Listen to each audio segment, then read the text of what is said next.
بسم اللہ الرحمن الرحیم لقد جاءكم رسول من انفسكم عزيز عليه ما عنتم حريص عليكم بالمؤمنين رؤوف رحيم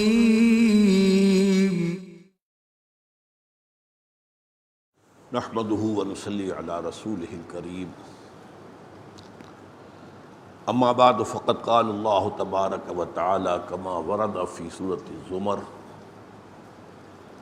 اعوذ بالله من الشيطان الرجيم بسم الله الرحمن الرحيم قل يا عبادي الذين اسرفوا على انفسهم لا تقنطوا من رحمة الله ان اللہ یغفر الذنوب جميعا وقال تبارک و تعالی کما ورد مرتين فی سورة النساء ان اللہ لا یغفر ان یشرک بہ ویغفر ما دون ذلک لمن یشاء صدق اللہ العظیم۔ وعن انس رضی اللہ عنہ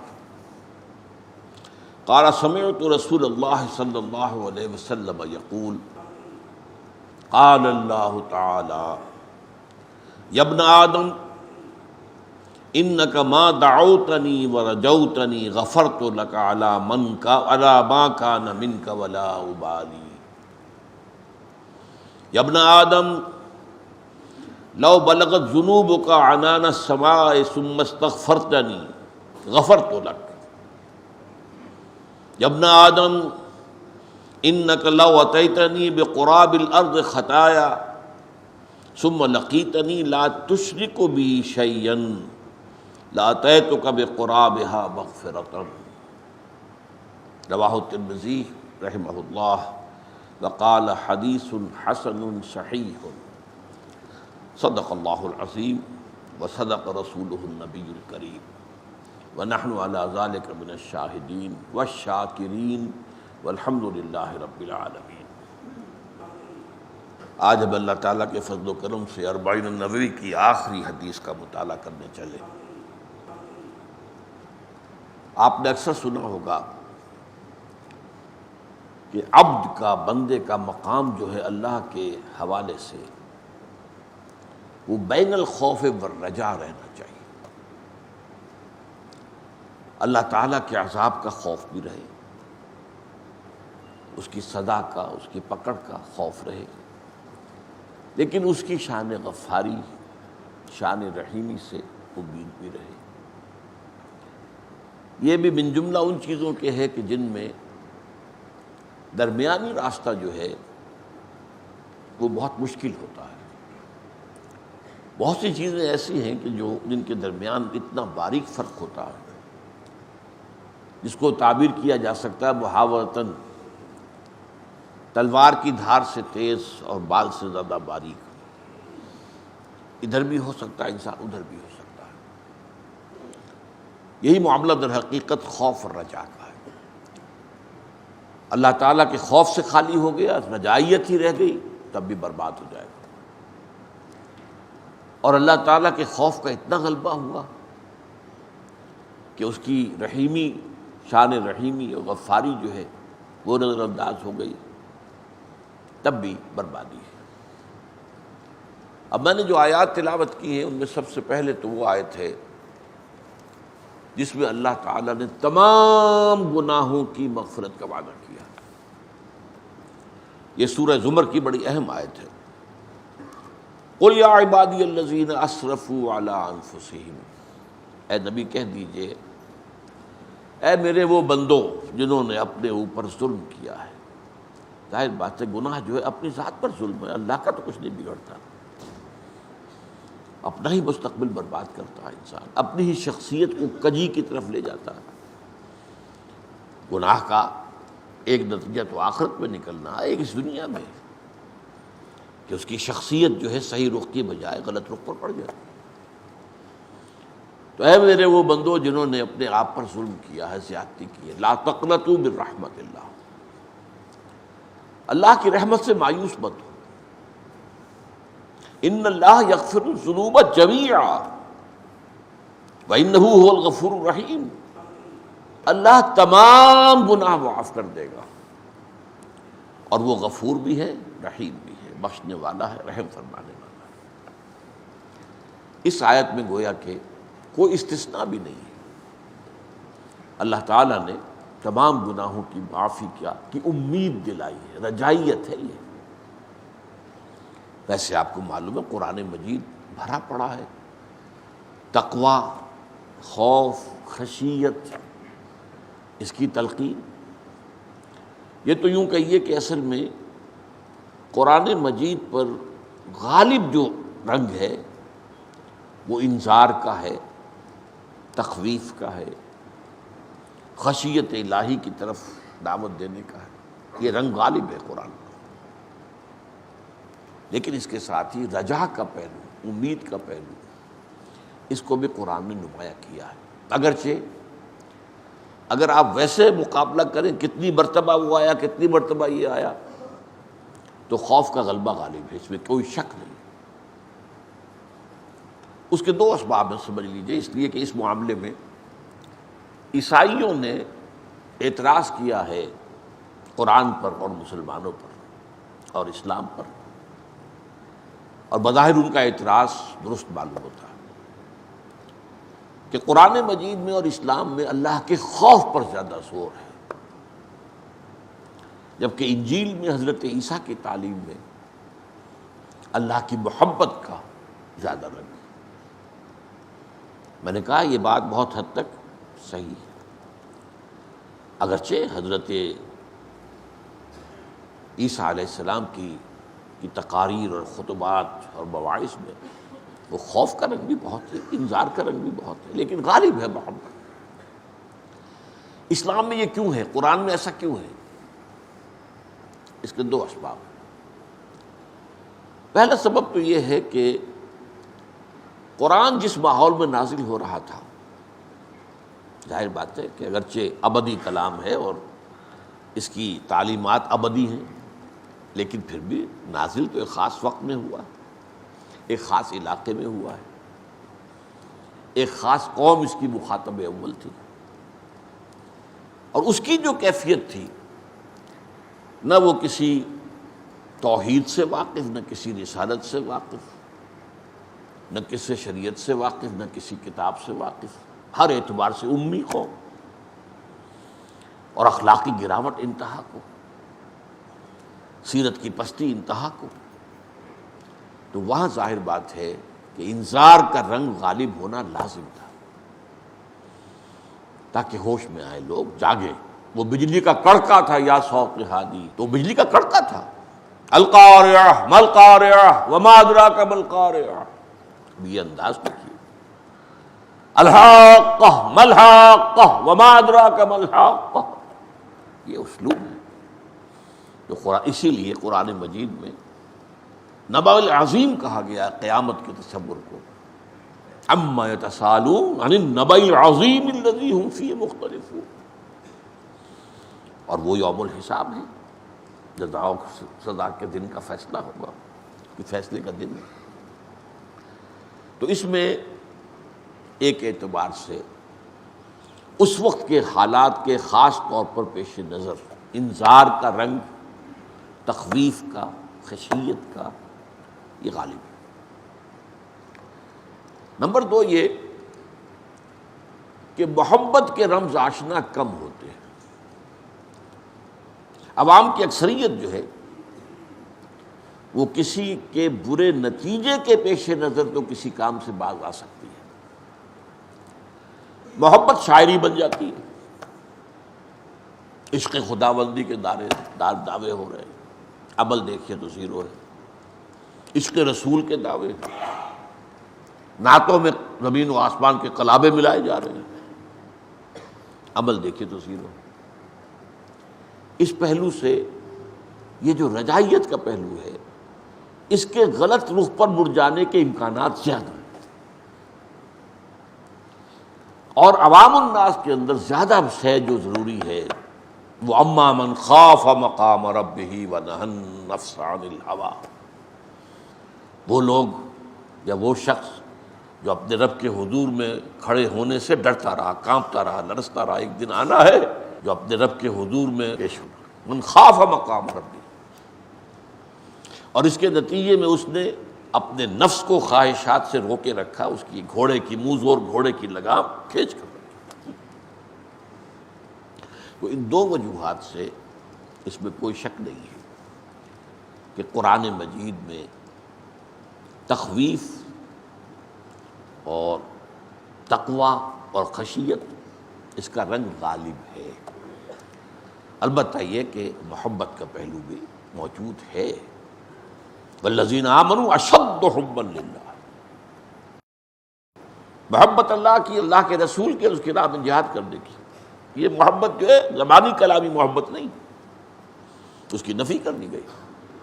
قل ان کان آباؤکم وابناؤکم واخوانکم وازواجکم وعشیرتکم واموال اقترفتموها وتجارۃ تخشون کسادها ومساکن ترضونها احب الیکم من اللہ ورسولہ وجہاد فی سبیلہ فتربصوا حتی یأتی اللہ بامرہ واللہ لا یہدی القوم الفاسقین۔ اے نبی کہہ دیجئے واشگاف الفاظ میں، ان کے کان کھول دیجئے، انہیں کان کھول کر سنا دیجئے۔ دیکھو جائزہ لے لو اپنے من کے اندر، اپنے دل میں، اپنے باطن میں ایک ترازو جو ہے کھڑی کر لو، ایک میزان قیامت کے دن کی ہوگی، ایک میزان آج اپنے اندر نصب کر کے جائزہ لے لو۔ 8 محبتوں کو ایک پردے میں ڈالو۔ اگر تمہیں اپنے باپ، اپنے بھائی، اپنے بیٹے، اپنے اسپاؤسز، زوج جو ہے وہ دونوں طرف جاتا ہے، مرد کے لیے بیوی زوج ہے اور بیوی کے لیے شوہر زوج ہے، اور تم رشتہ دار تمہارے قرمہ قبیلہ، اور وہ مال جو تم نے بڑی محنت سے کمائے ہیں، اور وہ کاروبار جڑی مشکل سے جمائے ہیں، اب ان میں تمہیں کساد بازاری کا خوف رہتا ہے، نندا نہ ہو جائے، اور وہ جو تم نے اپنے محل بنائے ہیں بڑے محبوب ہیں تمہیں، بڑے چاؤ سے تعمیر کی گئی ہے، اور یہ کہ بڑے اہتمام سے انہیں فرمش کیا گیا ہے، اس کا جو آرکیٹیکچرل نظام بنایا گیا ہے، اس کی تزئین و آرائش ہوئی ہے، اس کو فرنش کیا گیا ہے، اس میں کہاں کہاں سے چہاردانگ عالم سے وہ جو اینٹیکس لا کے رکھے گئے، یہ تمہیں بہت محبوب ہے۔ اگر یہ 8 محبتوں کا غلبہ ہو جائے ایک پردے میں والے میں، اور دوسرے میں 3 محبتیں اللہ کی، اس کے رسول کی، اور اللہ کی راہ میں جہاد کرنے کی، وہ جو میں نے کہا یہ اللہ اور اس کے رسول کی محبت شاعری بن جاتی ہے، زبانی کلامی ہو جاتی ہے، اس کا شاہد ہونا ضروری ہے، اور وہ ہے جہاد فی سبیل اللہ۔ اگر اللہ کے دین کے غلبے کرنے کی جد و جہد ہے تو اللہ کی محبت اور رسول کی محبت کا ثبوت ہے، ورنہ نہیں ہے۔ تم باطل کے غلبے پر راضی ہو بیٹھے ہو۔ اگر آپ باطل کے غلبے کے تحت تقوی اس کی امید کیے بیٹھے ہیں بغیر اس کے کہ اس کے خلاف جد و جہد ہو رہی ہو، تو یہ سیلف ڈسیپشن ہے، اپنے آپ کو دھوکہ دینا ہے۔ یخادعون اللہ وما یخدعون الا انفسہم، یہ دھوکہ دینا چاہتے ہیں اللہ کو، والذین آمنوا، اور اہل ایمان کو، حالانکہ نہیں دھوکہ دے رہے مگر صرف اپنے آپ۔ تو اس لیے میں نے کہا کہ قرآن پر اس میں کوئی شک نہیں ہے کہ تخویف اور تقوی اور انذار اس کا رنگ غالب ہے، البتہ محبت کا ذکر بھی موجود ہے۔ اب آج کی جو حدیث ہے یہ رجائیت کا جو پہلو ہے، آپ کو معلوم ہے انسانوں کے اندر بھی کچھ قنوطی قسم کے ہوتے ہیں، یاسیت پسند، پیسیمسٹک مزاج کے حامل ہوتے ہیں۔ جیسے میں نے آپ کو بتایا انٹروورٹس اور ایکسٹروورٹس سائیکالوجی کی اصطلاحات ہیں، یہ مزاج انسانوں کے، ایک پیسیمسٹ ہوتے ہیں اور ایک رجائیت پسند ہوتے ہیں، آپٹیمسٹ۔ یہ مزاجوں کا تھوڑا سا میلان کا فرق ہونا یہ صحیح ہے، ان دونوں کے درمیان عدل لے آنا ہے۔ جیسے انٹروورٹس اور ایکسٹروورٹس کے درمیان ایمبیورٹ کے اوپر قائم ہو جانا، یہ بہت محال، بہت مشکل. اور میں نے بتایا ہے کہ کامل ایمبی ورڈ جس کو اس مقام پر پورا تمکن حاصل ہے وہ پوری نوع انسانی میں صرف ایک ہے، اور وہ ذات محمدی ہے صلی اللہ علیہ وسلم. اسی طرح اس معاملے کے اندر بھی بین الخوف والرجاء یہ اصطلاح ہمارے یہاں بہت ہوتی ہے. خوف بھی رہے امید بھی رہے، خوف بھی ہو امید بھی ہو. اس میں جو کلائمیکس کا قول ہے وہ ہے کہ جو حضرت ابو بکر رضی اللہ تعالیٰ عنہ سے منقول ہے. میں اس کی سند وغیرہ اس وقت نہیں آپ کو بتا سکتا ہوں، لیکن مشہور قول ہے، آپ سے منقول ہے، آپ سے منسوب ہے، اور یہ انتہا ہے، کلائمیکس ہے. وہ کہتے ہیں کہ اگر مجھے یہ بتا دیا جائے کہ تمام انسان جنت میں جائیں گے سوائے ایک کے، صرف ایک دوزخ میں جائے گا، تو مجھے خطرہ ہوگا شاید وہ ایک میں ہی ہوں.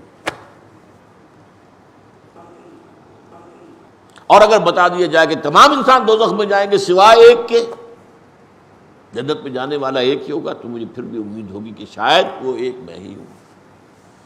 یہ کلائمیکس ہے اس کا جو میں نے آپ سرچ کیا ہے.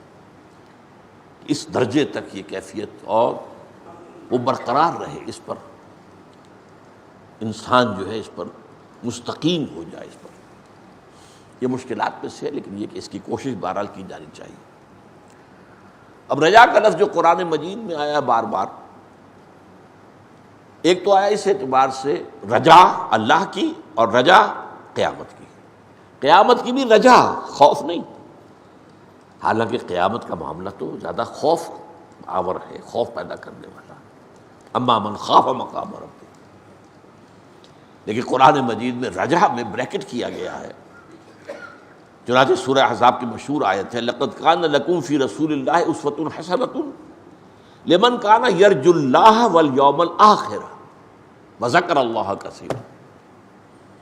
اے مسلمانوں، تمہارے لیے اللہ کے رسول صلی اللہ علیہ وسلم کی شخصیت مبارکہ میں ایک بہت عمدہ، کامل، معتدل، متناسب ہر اعتبار سے نمونہ موجود ہے. لیکن یہ نمونہ اپنی جگہ مکمل ہے، اس سے استفادے کی شرائط من کان یرجو اللہ والیوم الآخر. استفادہ وہی کر سکے گا جو اللہ کا امیدوار، یعنی مراد آگے میں بتاؤں گا، مراد اللہ سے ملاقات کا امیدوار، اللہ سے رحمت کا امیدوار، اور آخرت اس کے اندر بھی امید کا پہلو ہے. وہ کیوں ہے یہ ذرا نوٹ کیجیے. جہاں بدکاروں کے لیے یہ ڈرنے کی جگہ ہے، نیکوکاروں کے لیے یہ مقام جو ہوگا یہ تو بڑی بشارت کا ہوگا، خوشی کا ہوگا. وَيَنْقَلِبُ إِلَىٰ أَهْلِهِ مَسْرُورًا. سورہ انشقاق کی آیت جو ہے بڑی اہم ہے. یہ وہ جو شخص ہوگا جسے دائیں ہاتھ میں کتاب دی جائے گی، سوف یحاسب حسابا یسیرا، اس سے آسان حساب لیا جائے گا، اور آئے گا واپس اپنے اس مقام سے کٹہرے سے اپنے اہل کی طرف بہت خوش و خرم. جنہوں نے اللہ کے لیے قربانیاں دی، اللہ کے لیے محنتیں کی، وہ تو یوں سمجھیے کہ جیسے کوئی تنخواہ بانٹنے کا دن ہوتا ہے جس کا انسان انتظار کر رہا ہوتا ہے، مزدوری کے ملنے کا وقت ہوتا ہے. اس لیے ان کے اندر جو ہے وہ رجا کا پہلو ہوتا ہے. آج اللہ سے ملاقات ہوگی، آج اللہ سے کے سامنے پیشی ہوگی. تو فرمایا من لمن کان یرجو اللہ والیوم الآخر. اور یہ مضمون دوبارہ سورہ ممتحنہ میں بھی آیا ہے. لقد کان لکم فیہم، فیہم سے مراد ہے حضرت ابراہیم علیہ السلام اور ان کے ساتھی، فی ابراہیم والذین معہ، ان میں اسوہ حسنہ ہے تمہارے لیے. وہاں پھر فرمایا من کان یرجو لقاء، من کان یرجو اللہ والیوم الآخر، جو کوئی امیدوار ہے اللہ سے ملاقات کا اور یوم آخر کا. تو یہ امید کا پہلو. کہیں فرمایا گیا ہے قل انما انا بشر مثلکم یوحی الی انما الہکم الہ واحد فمن کان یرجو لقاء ربہ فلیعمل عملا صالحا ولا یشرک بعبادۃ ربہ احدا. سورہ کہف کی آخری آیت. اے نبی ان سے کہہ دیجئے، دیکھو میں تمہاری طرح کا انسان ہوں، یوحی الی انما الہکم الہ واحد. مجھ پر وحی کی گئی ہے کہ الہ تمہارا ایک ہی اکیلا ہے۔ فمن کان یرجو اللہ، تو جو کوئی بھی اللہ کا امیدوار ہے، ومن کان یرجو لقاء ربہ، اللہ سے اپنی ملاقات کا امیدوار ہے، فلیعمل عملا صالحا ولا یشرک بربہ احدا، اب اسے عمل کرنے چاہیے نیک، اور اپنے رب کے ساتھ کسی کو شریک نہیں ٹھہرانا چاہیے۔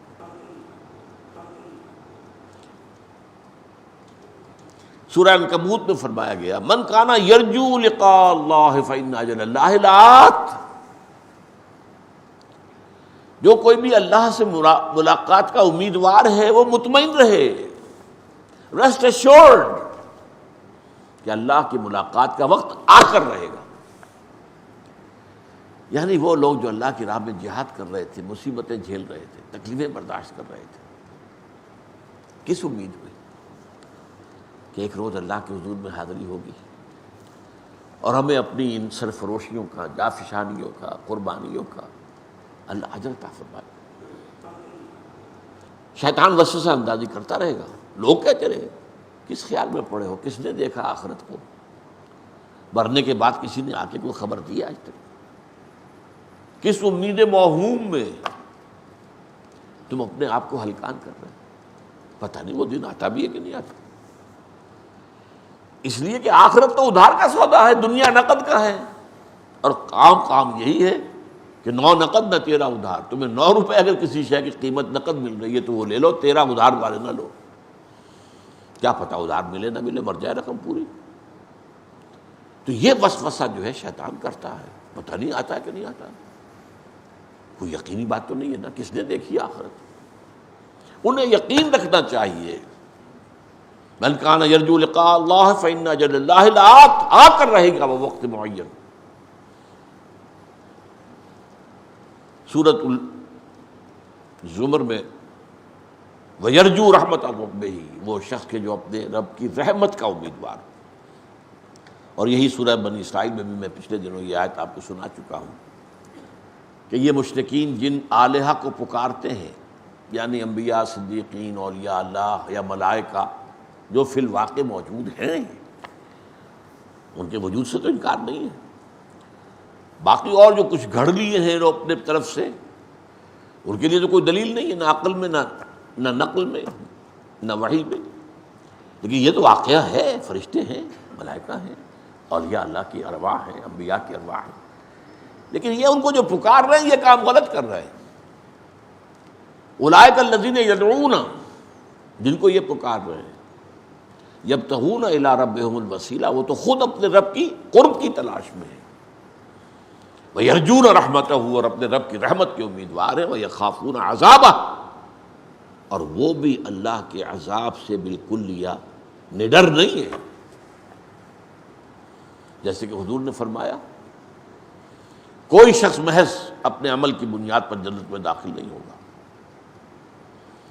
جب کسی نے بڑی ہمت کی پوچھ لیا کیا حضور آپ بھی؟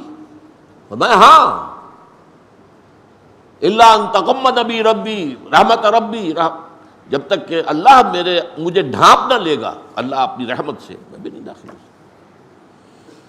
اس سے حضور خالی نہیں، اور کون ہو سکتا ہے؟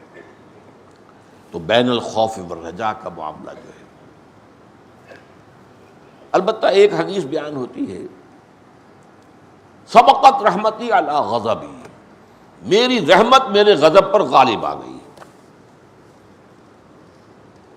میری رحمت میرے غضب پر بازی لے گئی ہے، سبقت رحمتی علی غضبی۔ اس کی شرح اصل میں یہ حدیث ہے جو آج ہم پڑھ رہے ہیں، اس میں اللہ کی ایک شان آئی ہے کہ وہ غنی ہے، بے نیاز، جیسے فرمایا ایک جگہ پر ما یفعل اللہ بعذابکم، اللہ کو تمہیں عذاب دے کر کیا لینا ہے، لئن آمنتم وشکرتم، اگر تم ایمان اور شکر کا راستہ اختیار کرو تو اللہ معاذ اللہ سیڈسٹ نہیں ہے کہ کسی کو تکلیف دے کر اسے خوشی ہوتی ہے، معاذ اللہ ثم معاذ، ما یفعل اللہ بعذابکم۔ تو الغنی 8 بار آیا ہے قرآن میں اللہ کا نام، اور لغنی 2 مرتبہ، اور غنی منصوب حالت میں 3 مرتبہ، اللہ غنی ہے۔ کوئی اس کو ضرورت نہیں، جس کی ایک حدیث ہم پڑھ چکے ہیں کہ اگر زمین کے آسمان کے تمام باسی اول و آخر، قل ان کان انسکم و جنکم اولکم و آخرکم، اولین بھی آخرین بھی انسان بھی جن بھی سب کے سب جو بدترین انسان ہو سکتا ہے ویسے بن جائیں، تب بھی اللہ کی سلطنت میں کوئی کمی نہیں ہوگی۔ اور اگر تمام انسان، تمام جن، اولین و آخرین سب ولی بن جائیں اللہ کے، تو اللہ کی سلطنت میں کوئی اضافہ نہیں ہوگا۔ یہ ہے اس کی شان غنی۔ غنی حلیم کہیں کہا گیا ہے، غنی حمید کہیں کہا گیا ہے، غنی کریم کہیں کہا گیا ہے۔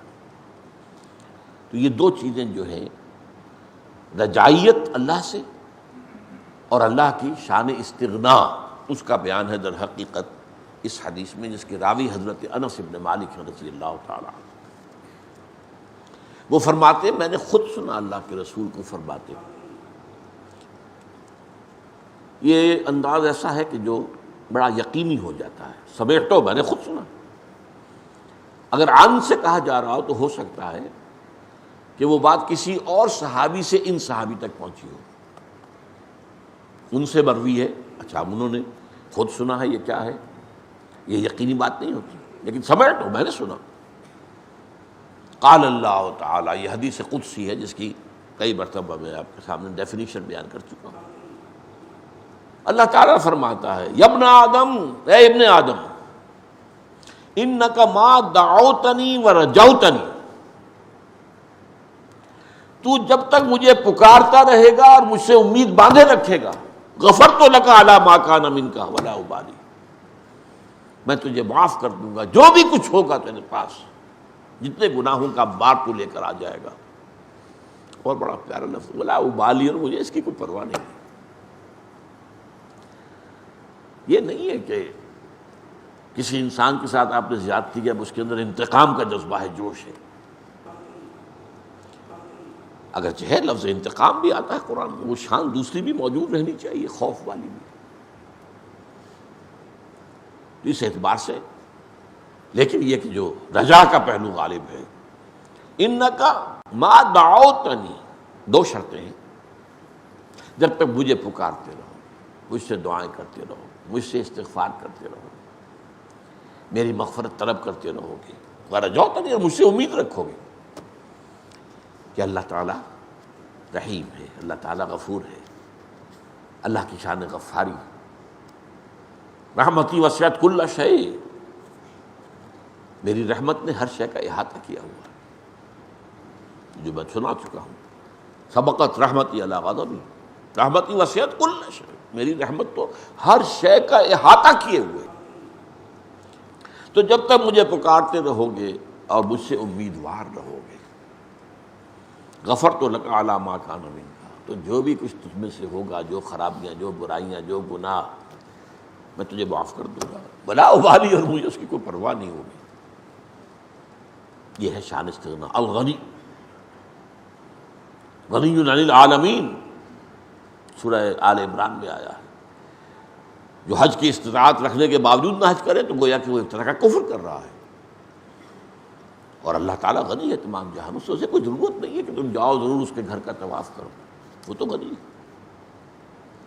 یا ابن آدم لو بلغت ذنوبک عنان السماء ثم استغفرتنی غفرت لک،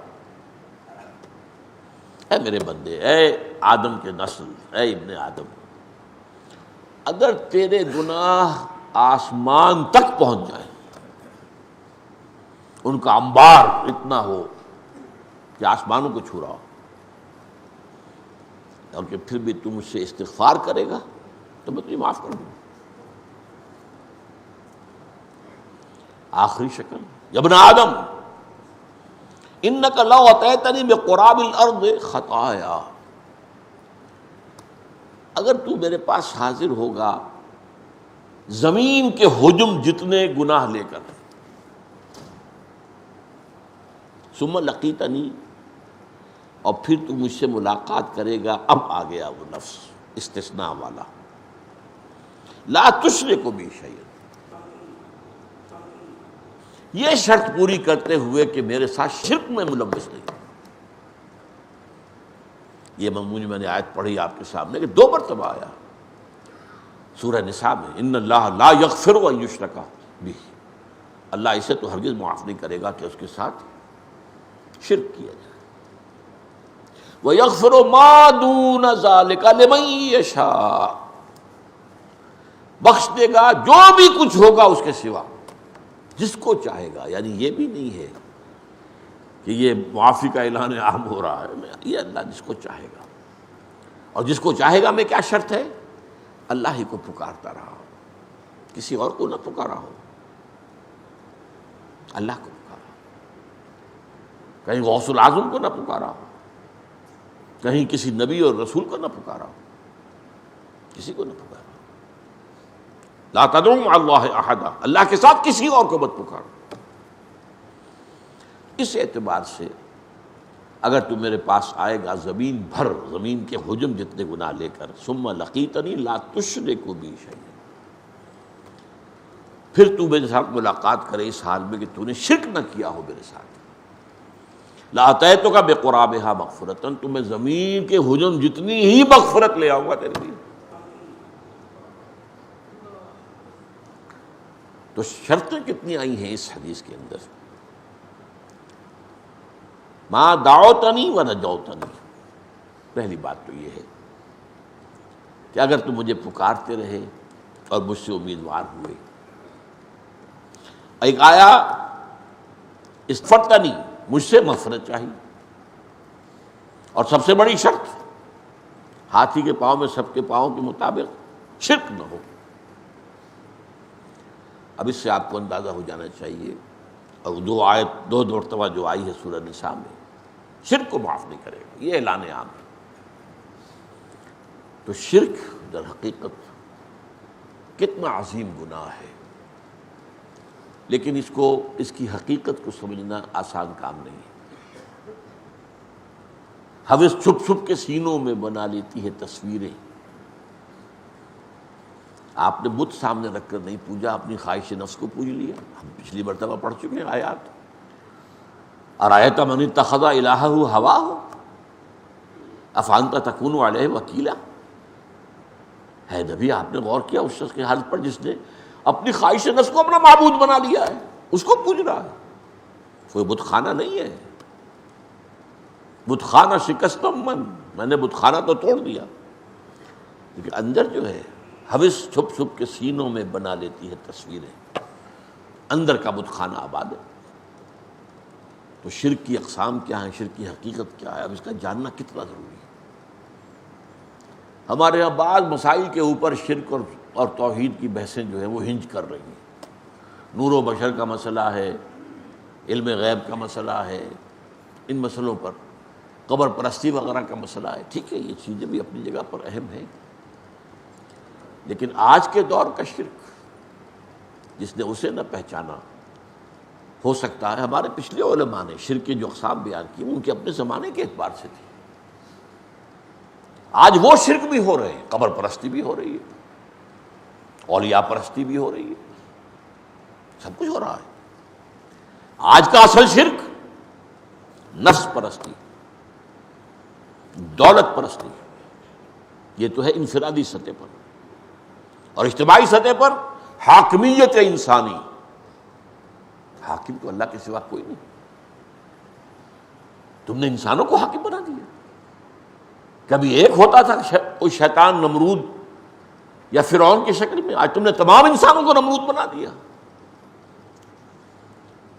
وہ نجاست جو ٹنوں ایک شخص کے سر پر رکھی ہوئی تھی اسے تم نے ماشا ماشا سب میں بانٹ دیا۔ نجاست تو نجاست رہے گی، چاہے وہ تولا ہو، ماشا ہو، ٹن۔ آج کا دور یہ ہے، مادہ پرستی، میٹیریلزم،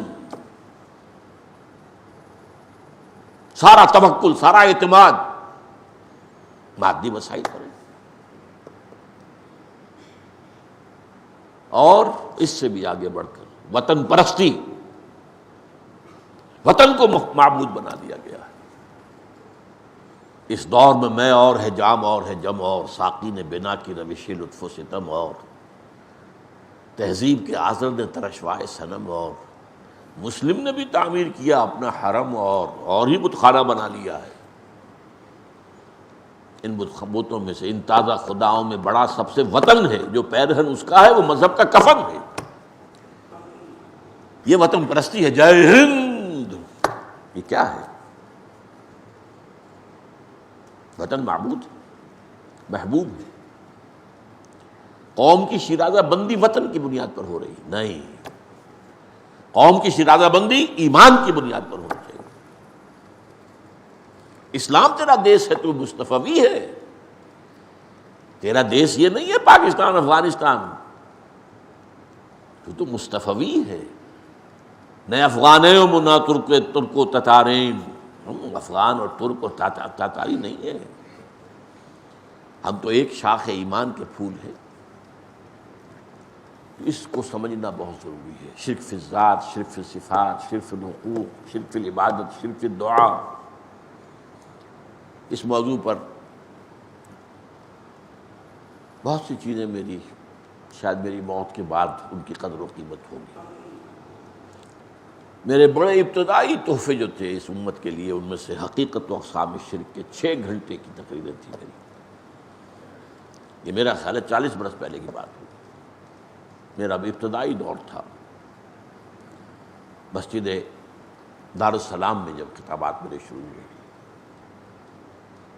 31 برس کی بات تو ہو گئی، تو 6 گھنٹے کے کیسٹ ہیں اس کے، پھر ان کو اتارا گیا، ان کو مرتب کیا گیا، اب وہ زیر طبع ہے، اس کا آپ فیصلہ کر لیں کہ وہ کتاب آئے تو حرف بحرف اس کو پورے غور سے پڑھیں، کیونکہ یہ وہ شے ہے جو معاف نہیں ہوگی۔ ان اللہ لا یغفر ان یشرک بہ ویغفر ما دون ذلک لمن یشاء۔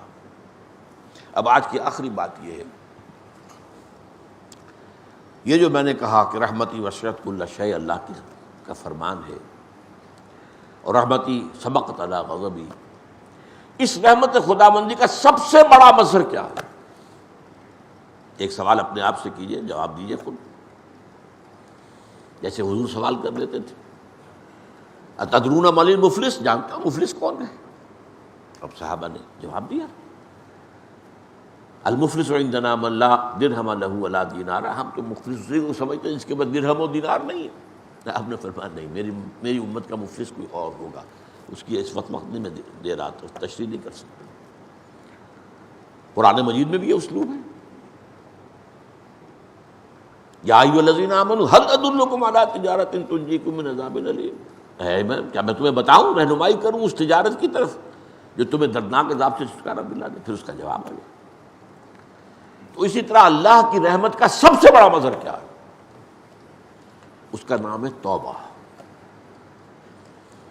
یہ وہ شے ہے جو کہ عیسائیوں کو اتنی بڑی ٹھوکر دے گئی، اتنی بڑی ٹھوکر کہ حضرت آدم سے جو خطا ہوئی تھی، اب ابن آدم جو بھی دنیا میں آتا ہے اپنے باپ کی اس خطا کی جو ہے گٹھڑی لے کر آتا ہے، گناہ گار ہے، انسان بنیادی طور پر گناہ گار ہے، اور اس کا ازالہ کیا یہ ہے کہ باطل پر باطل، ظلمات بعضها فوق بعض۔ اب اس کا تو ایک ہی شکل تھی کہ اللہ نے اپنا صلبی بیٹا بھیجا اور اسے لوگوں کی طرف سے کفارہ بنا کر قربانی کے بکرے کی طرح سولی پر چڑھوا دیا۔ انا للہ و انا الیہ راجعون۔ نقل کفر نہ باشا۔ بنیادی غلطی کیا ہے؟ قرآن بتاتا ہے سورہ بقرہ کے 4 رکوع میں، خطا تو ہوئی تھی لیکن پھر معافی طلب کی، فتلقى آدم من ربہ کلمات فتاب علیہ، توبہ ان کی قبول ہو گئی۔ اب کوئی انسان دنیا میں جو ہے وہ جد امجد جو ہے آدم علیہ السلام، ان کے گناہ کا بوجھ لے کر نہیں آتا۔ تو توبہ کے موضوع پر اس سے پہلے ہمارے ہاں درس ہو چکے ہیں، اور بہت سے حدیث، بہت احادیث۔ ایک حدیث کا میں نے بار بار ذکر کیا کہ اپنے بندے کی توبہ سے اللہ کو کتنی خوشی ہوتی ہے، یاد ہو گیا۔ آج 2 حدیثیں سنانا چاہتا ہوں، وقت کم رہ گیا ہے۔ حضرت ابو ہریرہ سے ایک روایت مروی ہے اور یہ متفق علیہ، نوٹ کیجیے۔